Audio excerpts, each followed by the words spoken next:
Vitória convincente da seleção brasileira ou uma falsa sensação de que agora vai na Copa do Mundo 2026 da FIFA nos Estados Unidos, México e Canadá? O Brasil bateu o Haiti por 3-0 e eu vou analisar aqui tudo sobre esse jogo e se a gente pode realmente ficar empolgado para a sequência da Copa do Mundo, logo após a vinheta. Fala galera, eu sou Fernando Chimude, ex-atleta de futebol profissional, ex-goleiro, joguei profissionalmente por 16 anos, mais a base ali, dando 22 anos de carreira, e eu tô aqui para compartilhar um pouco dessa minha experiência, do que eu vivenciei na bola, para falar da seleção brasileira, para analisar essa atuação contra o Haiti, vitória por 3-0, e vi, sendo bem honesto, gente, vi muita empolgação, né? Principalmente eu acompanho a transmissão pela Cazé TV e eu achei muita emoção, o pessoal muito emocionado com a vitória sobre um Haiti, que, vamos ser bem honestos, é uma equipe que na América do Sul não se classificaria para a Copa, é uma equipe nível Venezuela e olhe lá, né? Nível Bolívia, tá? É uma seleção que não estaria na Copa do Mundo se tivesse passado pela eliminatória sul-americana. É uma seleção extremamente limitada.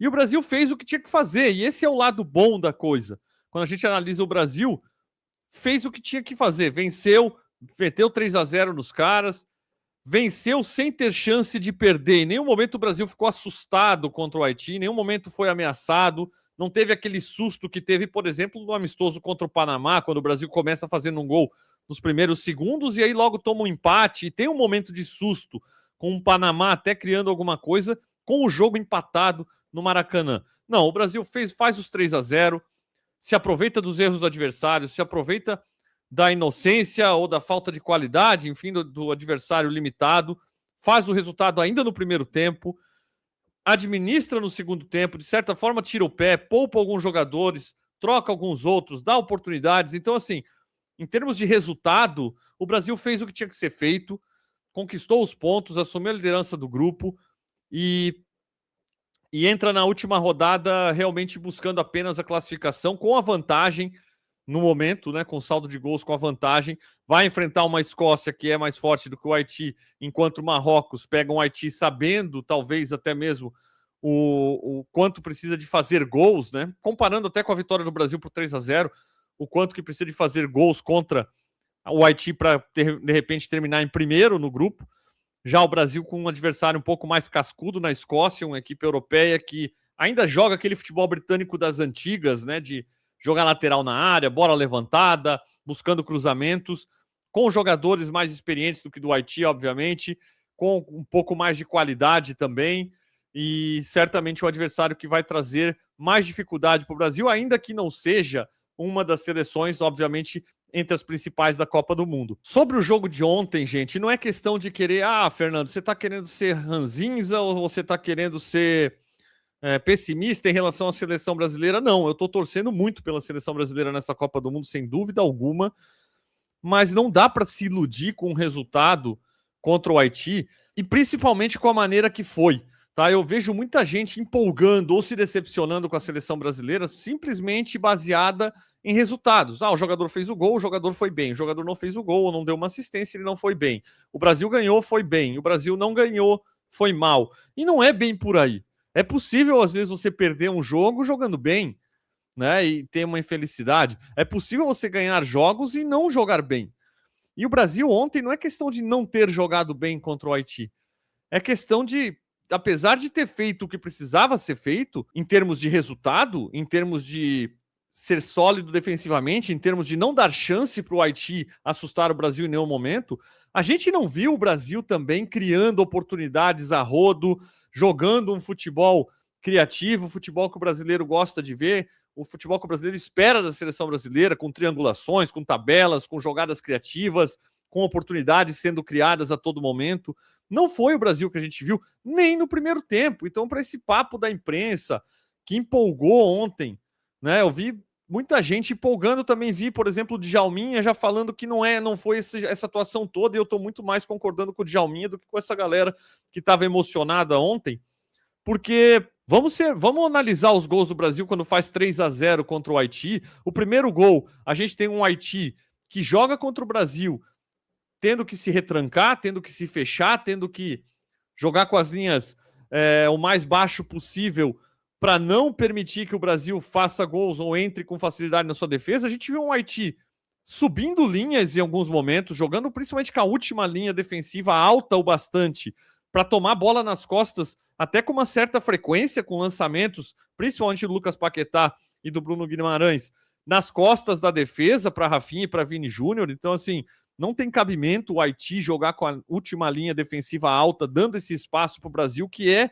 uma das poucas formas que o Brasil tem mostrado capacidade de assustar os adversários, com velocidade do Vini Júnior, do Rafinha, de qualquer um dos seus jogadores de frente ali, fazendo o facão nas costas da defesa. E além disso, o Haiti tentando sair jogando com a bola de pé em pé, querendo jogar um futebol de criação, que claramente não ia dar certo contra o Brasil, principalmente contra essa seleção brasileira, que tem na sua força e tem no seu treinador, no Carlo Ancelotti, um treinador que ama isso, posicionar a equipe bem defensivamente, não necessariamente lá atrás, faz alguns momentos de pressão também, no domínio errado, na saída de bola.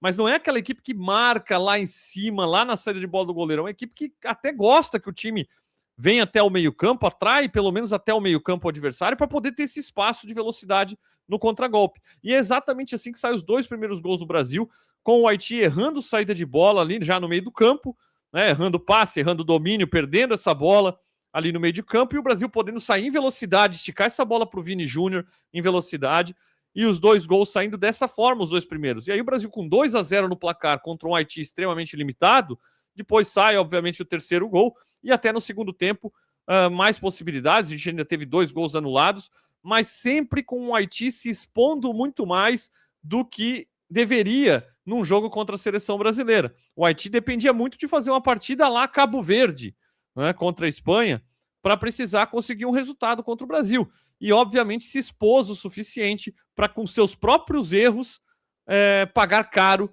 dando contra-ataques à seleção brasileira, que, como eu falava aqui antes da Copa do Mundo, ela pode sim ganhar a Copa do Mundo dessa forma.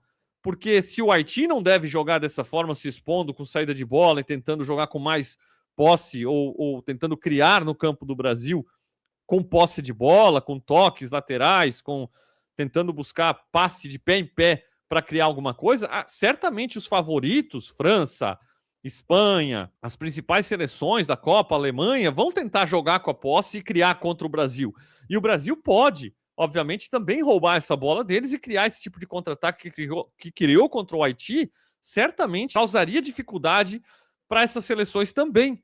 O mais difícil é elas errarem como o Haiti errou, né? Os jogadores de meio campo perderem aquela bola com a facilidade que os jogadores do Haiti perderam e cederem essas oportunidades ao Brasil. Mas quem ceder essas oportunidades para o Brasil vai pagar o preço, porque o Brasil tem velocidade para explorar esse tipo de jogada, e esse foi um dos pontos positivos da vitória de ontem. O Brasil mostrar que esse tipo de contragolpe, sendo direto, sendo rápido, com um Vini Júnior agudo, um Vini Júnior sem gracinha, sem passar pé em cima da bola, sem lambreta, o Vini Júnior que pega a bola, vai dentro, tira para o lado, corta para dentro, chuta, cruza. Esse Vini Júnior é perigoso. Esse Vini Júnior é o Vini Júnior que a gente vê ter sucesso no Real Madrid e que cada vez mais o Carlo Ancelotti consegue colocar numa posição na seleção brasileira. E cada vez mais o Vini Júnior concentrado na Copa, acredito eu, querendo também dar uma resposta a todas as críticas de que ele não é o mesmo jogador do Real Madrid na seleção. A gente tem visto o Vini Júnior do Real Madrid na seleção nesses 2 primeiros jogos, sendo agudo, principalmente no primeiro tempo contra Marrocos, segundo tempo nem tanto, mas nesse jogo também contra o Haiti, ele sendo agudo, sendo decisivo, sendo direto, né, e sendo o melhor jogador, o jogador mais perigoso do Brasil na partida, sem dúvida alguma. E ele cria a jogada do primeiro gol, chutando a bola que o Matheus Cunha se aproveita do rebote. Ele cria a jogada do segundo gol, dando passe para o gol do Matheus Cunha. E ele faz o terceiro gol, né, sendo lançado e saindo na cara do goleiro, finalizando nem tão bem assim, mas o goleiro saindo mal ali no lance, uma finalização fraca, acabou passando por baixo do goleiro. Mas enfim, a bola entrou, fez o gol, tá valendo, né? O importante é isso. Acredito que contra goleiros melhores precisará de uma finalização melhor naquele tipo de situação. Mas o Vini Júnior, sim, sem dúvida, merecedor de mais uma vez ser eleito o melhor jogador em campo e tem sido o principal nome do Brasil na Copa. E o Brasil tem jogado, o Ancelotti tem jogado. O Ancelotti que já soube utilizar o Vini Júnior como o cara do Real Madrid quando o Mbappé ainda não tinha chegado, está sabendo fazer isso com a seleção brasileira também. O Vini Júnior está aproveitando as oportunidades. Em contrapartida, o Rafinha, ainda que mostrou melhoras no meu modo de ver, tá? Não foi muita gente achando, o Rafinha foi mal novamente. Eu não achei que o Rafinha foi tão mal novamente. Eu achei até que o Rafinha estava tendo talvez sua melhor atuação recente na seleção brasileira. E muito se deve a ele estar com uma posição bem definida, com um papel bem definido nesse jogo, como o cara pela direita ali, de dar velocidade, de fazer o facão, de correr nas costas da defesa, e não necessariamente aquela coisa de começar por dentro, tentar ser o cara da criação, aí depois inverter com o Lucas Paquetá, ir para a beirada e ficar muito uma função que não se encaixa tanto para o Rafinha. O Rafinha precisa ser agudo, precisa ser decisivo, e nesse jogo ele estava nessa função. Foi infeliz ali o impedimento, tirando o gol do Rafinha, né? Por pouquinho, né? Teve mais um ou dois lances ali que ele sai impedido por pouca coisa, perde um gol que ele tenta cavar e erra, mas ele faz um gol muito bem feito ali, bem finalizado, aonde é anulado pelo impedimento. E se falou do Rafinha, talvez está sentindo algo ao longo da semana, o pessoal estava falando em bolhas, mas não tem nada a ver a bolha com o que ele sentiu no jogo. O pessoal falou alguma coisa nos treinos, o Brasil está tendo algum cuidado, ele foi poupado em algum treino, ele estava com kinesiotape na coxa também durante o treino, enfim. Se falou alguma coisa sobre ele talvez ter entrado no jogo sentindo já e ter forçado em cima do que ele vinha sentindo. Não acredito, tá? Acredito que ele poderia estar assim com algum tipo de cansaço muscular, que os caras estão em fim de temporada e não é só ele, certamente, que está lidando com esse tipo de problema. Mas o Rafinha estava dando piques ali a 100% o tempo inteiro, tentando marcar, tentando puxar em profundidade para ser lançado, fez algumas movimentações bem interessantes que o Paquetá tirou proveito e colocando ele na cara do gol com alguns lançamentos, mas acabou sentindo ali muscular. E aí, gente, não saiu ainda o resultado no momento que eu estou gravando esse vídeo, mas coisa boa não parece ser, não só pela expressão do Rafinha, mas questão muscular. A gente vê o Neymar aí que tá até agora para voltar, né? Tá para voltar agora. O Ancelotti já falou que deve estar disponível à disposição para o próximo jogo contra a Escócia. Mas qualquer problema muscular do Rafinha agora, certamente que primeiro ele perde o próximo jogo, perde muito provavelmente a 16 avos, e uma volta, dependendo do grau da lesão ali, ainda que seja pouco, uma volta, tem aquela questão da volta do receio, né? De sentir novamente, de forçar e sentir novamente, se ele tentar acelerar uma volta. E se não acelerar a volta, a gente está vendo com o Neymar como é que é aí o período para uma recuperação muscular, que, foi grau 2, beleza, mas pô, o grau 2 do Neymar tá dando um mês agora para ele voltar a ter atividade normal, e mais de um mês para ele jogar, tá? O grau 1 não vai ser muito diferente não, tá? Uma semana de diferença, 2 no máximo. Então, assim, bem provável que o Rafinha continue jogando na Copa do Mundo. E o Rafinha, infelizmente, as coisas não vinham dando certo para ele. E eu tenho que falar a realidade aqui.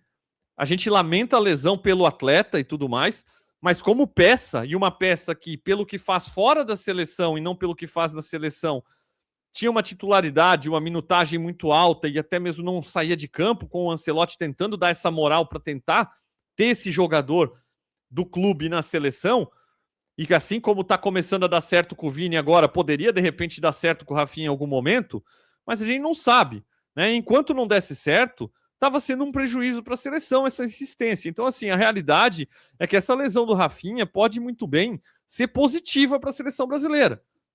Mais uma vez, não falando do lado pessoal, não falando de desejar mal a ninguém comemora a lesão, mas pode ser um mal que vem para bem, porque o Ryan tem esse potencial, entrou ontem no jogo, não que tenha feito grandes coisas, estava claramente nervoso, à medida que o jogo foi avançando, foi evoluindo, mas o Ryan tem um potencial muito legal, e talvez com o tanto de oportunidades que o Rafinha teve, o Ryan pode começar a se estabelecer ali. O próprio Luiz Henrique, que não entrou no jogo ontem, eu vou falar um pouquinho da escolha do Ancelotti na sequência, mas é um cara que na seleção tem jogado, não nos últimos 2 jogos aí pela seleção, mas ao longo desse ciclo, tem jogado muito melhor do que o Rafinha. E o próprio Neymar, que está voltando, e eu não tenho dúvidas que o Neymar pode oferecer muito mais do que o Rafinha, tá? Tendo esse mesmo número de oportunidades. Então, a gente tem outros nomes, o próprio Endrick, né? Se a gente for pensar num cara mais agudo, tá pedindo passagem aí, e é um cara que também pode, talvez, se aproveitar dessa minutagem de oportunidades sem o Rafinha na seleção. Então, acaba não sendo perdemos o Rafinha, cara, pode acabar sendo uma bênção aí para a seleção brasileira nessa Copa, apesar de nunca ser legal comemorar a lesão de ninguém, não estou aqui comemorando, mas deixar bem claro que pode sim fazer bem para a seleção jogar sem o Rafinha. O Matheus Cunha fez 2 gols, foi premiado, é um cara que parece ser um cara excepcional, muito gente boa, um cara que joga para a equipe, faz muitas vezes a função sem bola para o Vini poder ficar respirando, descansando e estar pronto para pegar essa bola e ir para cima quando o Brasil rouba a bola. Muito legal o Matheus Cunha, ver o Matheus Cunha ser recompensado com os gols nesse jogo, né? E eu acho que vai acabar continuando como titular, sem dúvida alguma, fez por merecer. É um jogador diferente do Igor Thiago, como eu falei. Você quer colocar o Igor Thiago num jogo que engrossou e você precisa de um cara lá para trombar com os zagueiros, para bola aérea e tudo mais, show de bola, uma opção para esse estilo. Mas para sair jogando, 1000 vezes o Matheus Cunha ou o próprio Endrick, que eu acho que oferecem muito mais variedade, muito mais qualidade do que o Igor Thiago, que tem um perfil específico ali. Posso estar errado sobre o Igor Thiago, ele pode, talvez, como um centroavante mais de área, em algum momento se tornar o 9 da seleção, mas há tão pouco tempo na seleção, para curto prazo, pelo que a gente tem visto dele até aqui, eu acho que a opção com o Matheus Cunha e com o próprio Endrick acaba sendo melhor. E o meio de campo, gente, que a gente viu ter destaque, aí, mais uma vez, eu volto a falar, muita gente emocionada, pô, o Lucas Paquetá jogou muito, craque do jogo e tal. Gente, pelo amor de Deus, um jogo contra o Haiti, dando todo o espaço do mundo para o nosso meio de campo jogar, pegar a bola, virar, levantar a cabeça, lançar, o Paquetá obviamente tem qualidade. Não é um jogador que eu gosto. Nunca achei um grande jogador o Paquetá, nunca me agradou nem no Flamengo, nem no West Ham e nem na seleção. Com isso dito, não estou dizendo aqui que o cara não joga nada, não tem qualidade nenhuma, pelo contrário, pô. A gente está falando de um profissional que está na seleção brasileira, que já jogou que joga no mais alto nível aí, e que óbvio que tem a sua qualidade.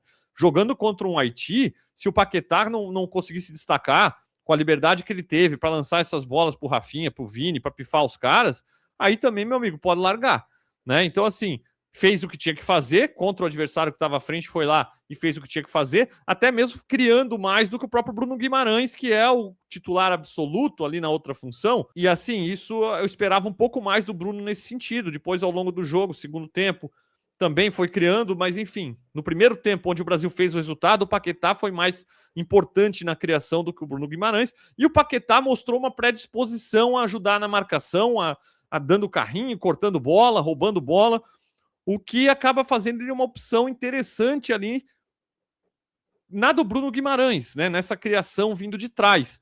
Tá? Eu não acho que ele ofereça ainda a fisicalidade e a pegada que o Bruno Guimarães oferece sem bola contra adversários mais fortes, mas com a bola no pé, o Paquetá tem mostrado que pode criar jogadas contra o Haiti. Né? Não acho que a gente vai ver o Paquetá tendo esse tipo de eficiência e esse tipo de sucesso contra equipes mais fortes, como a gente já não viu ele ter. Mas se aproveitou da oportunidade mais uma vez, com o Brasil jogando com 3 meio-campistas. Né? E aí eu vou abrir o campinho aqui para mostrar para vocês, deixar algo bem claro que me assusta um pouco com relação ao Carlo Ancelotti. Porque essa reformação que o Ancelotti acabou optando e parece estar se tornando a formação predileta do Ancelotti. E eu até falava quando foi feita a lista, né? Eu mostrei aqui que ele preferia jogar antes com um 4-2-4, praticamente, era um 4-4-2 que virava um 4-2-4 com o Luiz Henrique ao invés do Paquetá, certo? E aí era basicamente isso aqui, né? A seleção brasileira com a bola, o Matheus Cunha vindo buscar, hora o Rafinha vindo buscar, e o Casemiro tendo que ser mais ofensivo aqui na criação, onde ele não estava ajudando em nada, certo? E sem a bola, o Matheus Cunha que vinha guardar aqui ao invés do Vini, para o Vini não ter que ficar fazendo esse corredor o tempo inteiro se desgastar e para poder respirar sem bola aqui. E o Luiz Henrique, sim, fazendo esse corredor, se sacrificando, até por isso não rendendo tão bem nas últimas partidas, onde ele teve mais responsabilidade defensiva. Sem bola, as 2 linhas de 4. E o Ancelotti parecia estar muito claramente decidido a jogar dessa forma a Copa do Mundo, tanto que ele convoca apenas 4 jogadores no meio do campo. E aí eu falava de uma outra opção, até contando com o Neymar, do Brasil jogar, às vezes, com o meio de campo, praticamente um losango, né? E aí sem o Luiz Henrique, com o Paquetá voltando aqui, certo? Ou o Danilo, no caso, e o Neymar jogando por dentro, com os dois abertos aqui, e o Neymar aqui de falso 9, tá? Que é a função que o Cunha fez ontem, né? O Cunha gosta de vir aqui entre as linhas, ele falou muito até sobre isso, de gostar de jogar entre as linhas.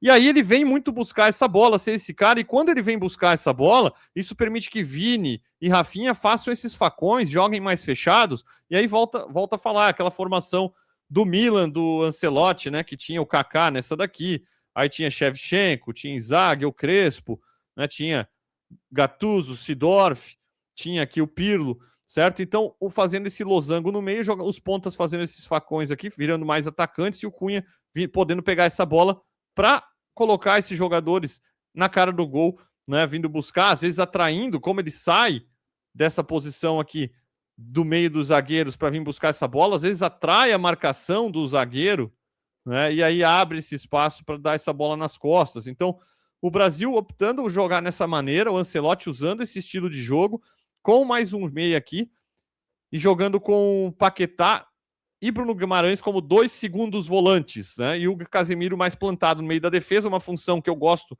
mais do Fabinho, inclusive, fazendo essa daqui. Porém, se tem uma função que o Casemiro dá para fazer, é essa. O que não dá para contar com o Casemiro é se apresentando ofensivamente, dependendo do Casemiro na criação. Agora, ele plantado aqui na frente da defesa, ainda é mais tranquilo, uma saída de bola de passe curto para os outros 2 meias trabalharem. E aí, óbvio que tem a movimentação, o Paquetá hora afundava, o Cunha buscava, o Paquetá hora entrava, o Guimarães afundava. Então, essa liberdade, às vezes, para ter uma rotatividade na criação de jogadas do Brasil. Mas o Brasil jogou dessa forma inicialmente, e com o Cunha vindo buscar, teve sucesso dessa forma. Com a volta do Neymar e nos dias e nos momentos que o Cunha não tiver em grandes momentos, o Neymar pode muito bem fazer essa função aqui. Com bola. Sem bola, ele não vai fazer o que o Cunha faz. Porque o que o Cunha estava fazendo no sem bola nosso? Sem bola, a gente não estava marcando dessa forma e nem muito menos o Vini estava vindo aqui fazer essa recomposição. O que estava acontecendo sem bola era o seguinte: o Paquetá abria, o Matheus Cunha vinha nessa linha, o Rafinha fazia essa daqui. E o Brasil jogava num 4-1 sem bola, o Vini respirando sempre, o Brasil roubando a bola, tendo o Vini para explorar espaço, né? Explorar espaço nas costas da defesa, tá? E aí o Rafinha vindo de trás, o Paquetá, o próprio Cunha conduzindo ou vindo de trás. Dessa forma que o Brasil acabou fazendo 2 gols, os 2 gols iniciais no Haiti, forçando ao Haiti a errar no meio de campo e dar esse espaço na profundidade nas costas da defesa. Após isso, houve mudanças. O Brasil voltou no segundo tempo, já com 3-0, jogando novamente em 2 linhas de 4. Né? Então a gente teve variações táticas sem bola durante o jogo, mas claramente o Brasil não tem estabelecido uma forma de jogar, e o próprio Ancelotti fala: eu não quero ter um estilo de jogo, eu quero poder variar, eu quero poder me adaptar ao adversário durante o jogo. E só o que me incomodou foi a demora para tirar o Vini. Eu acho que tinha que ter tirado o Vini mais cedo, principalmente vendo o que aconteceu com o Rafinha, o jogo 3-0, a maneira que o Brasil estava dominando o jogo, né? Não tinha por que manter o Vini até os 80 minutos de jogo. É um cara que tem sido o principal, se não o nosso único escape, o nosso único lugar, porto seguro para criar jogadas ofensivas. Não dá para arriscar perder o Vini machucado aqui, né? Nesse momento, dessa forma que o Ancelotti, independente de como ele escala, se ele está com 2 linhas de 4, se ele está com 3 no meio, independente disso, o Brasil se recolhe, rouba a bola e estica essa bola para o Vini criar jogada. Contra Marrocos, o Brasil sofria um pouco defensivamente, contra-ataque, bola no Vini pela esquerda para ele criar jogada de cruzamento para o Igor Thiago. Então, o Brasil depende muito nesse momento das escapadas do Vini, na velocidade dele. Não dava para ter arriscado tanto tempo com o Vini em campo num jogo que já estava decidido. Tira ele, recolhe, descansa, prepara para o próximo jogo. Ancelotti tem essa questão de não querer ser previsível com suas formações, querer poder se adaptar, mas o Brasil claramente paga um preço com bola. E com bola a gente ainda não tem um time criativo, a gente não viu criações de jogadas nesse jogo, a gente não viu nos momentos que o Haiti estava posicionado lá atrás e nem tão bem posicionado assim, o Brasil fazer tabelas, fazer triangulações, fazer jogadas e criar jogadas, criar volume contra o gol do Haiti, fazer o goleiro do Haiti trabalhar, a gente não viu. A gente viu o Brasil fazer esse tipo de jogada em erros do Haiti, em erros de saída de bola e saindo em velocidade. Isso preocupa principalmente quando enfrentar adversários que saibam se defender bem ou os adversários melhores, vamos dizer assim, em momentos que conseguirem botar um gol de frente no Brasil e o Brasil precisar dominar as ações, precisar criar jogadas. É nesse quesito que eu ainda não tenho respostas para se o Brasil realmente vai poder mostrar melhor do que tem mostrado. Que pode se proteger, sair em velocidade, tem velocidade para explorar esses contra-ataques. Isso aí é a fórmula até, né, que o Brasil tem para vencer essa Copa do Mundo. Agora, para criar algo diferente, a gente ainda não viu. O Paquetá fez alguma coisa nesse jogo contra o Haiti, mas eu nunca vi fazer contra adversários mais fortes para ter qualquer tipo de confiança de que ele pode ser esse cara. E aí volto àquela questão. Neymar está voltando e talvez ele seja a nossa única opção contra times que saibam se defender bem para criar algo diferente, além do 1 contra 1 que a gente tem do Vini no lado esquerdo, que a gente pode ter do Ryan, que a gente pode ter do Luiz Henrique entrando no jogo. Luiz Henrique que não entrou nesse jogo e a primeiro momento até me questionei bastante com relação ao Ancelotti do porquê ele colocar o Ryan e não o Luiz Henrique. Nada contra o Ryan, que inclusive eu acredito que tem muito mais futuro de seleção brasileira do que o Luiz Henrique, até pela idade dele, né? E foi legal ver ele estrear e tirar esse nervosismo ao longo do jogo e fazer algumas jogadas. É um garoto de muita qualidade que pode colaborar com o Brasil já agora, assim como o Endrick também. Mas o Luiz Henrique tem um histórico recente que fez mais pela seleção, de mais produção, né? Então, nesse jogo, no jogo onde ele podia também ganhar confiança, no jogo onde estava pro Rafinha ganhar confiança, pro Vini, pro Paquetá, para todo mundo ganhar confiança, aí a gente não viu um Luiz Henrique ter essa oportunidade, e o próprio Igor Thiago, que é um cara que, se o Ancelotti tentou tanto estabelecer como até titular da seleção, nesse tipo de jogo, às vezes é o jogo para dar moral pro cara, fazer gol, né, e pegar confiança, e aí ele não usou. Então eu fico curioso para ver como é que vai ser na sequência, porque quando, não contra o Haiti, quando tá 3-0, não contra uma Escócia, de repente se o Brasil estiver ganhando 2-0, ali estiver tranquilo, mas no mata-mata, a hora que o bicho pegar, ele vai botar quem? Ele vai botar o Ryan ou vai botar o Luiz Henrique? Né? E aí ele vai botar o Luiz Henrique sem confiança? Ou ele vai botar o Ryan que ainda não jogou o suficiente? E na frente? Pô, precisar do centroavante, que ele achar que tem que jogar com 9 fixo de novo. Aí ele vai botar o Endrick só ou vai botar o Igor Thiago? Né? Porque na hora de dar moral pro Igor Thiago, ele não utilizou. Então tem esses questionamentos com o Ancelotti, que é, obviamente, o treinador extremamente vitorioso, né? Talvez o mais vitorioso aí da história recente, mas convenhamos, cara, todo mundo é falho, tá? E o Ancelotti foi vitorioso em muitos clubes onde ele foi comandante, mas ele também foi demitido de muitos clubes onde ele foi comandante após momentos não tão bons, no Bayern de Munique, no Everton, no próprio Real Madrid.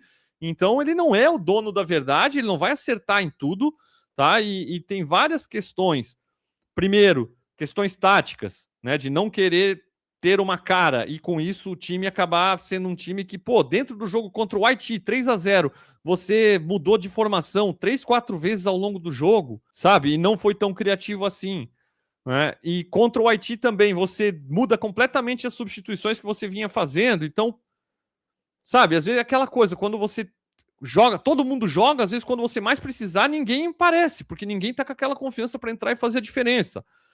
Então tem alguns questionamentos em relação ao Ancelotti para esse jogo aí. O Brasil consegue um 3-0, fez o que tinha que fazer e o lado bom é esse. Em contrapartida, poderia ter feito muito mais, deveria ter feito muito mais, não em volume, tinha feito 7, 8, não é isso, mas tinha que ter criado mais jogadas, tinha que ter tido um segundo tempo menos moroso, menos tá tranquilo, tá 3-0, não, entrou um monte de gente querendo mostrar serviço, e se tem um esquema de jogo melhor ali, rolam com esses jogadores que entraram também possibilidades de tabelas, de triangulações, e a gente não vê isso acontecer na seleção.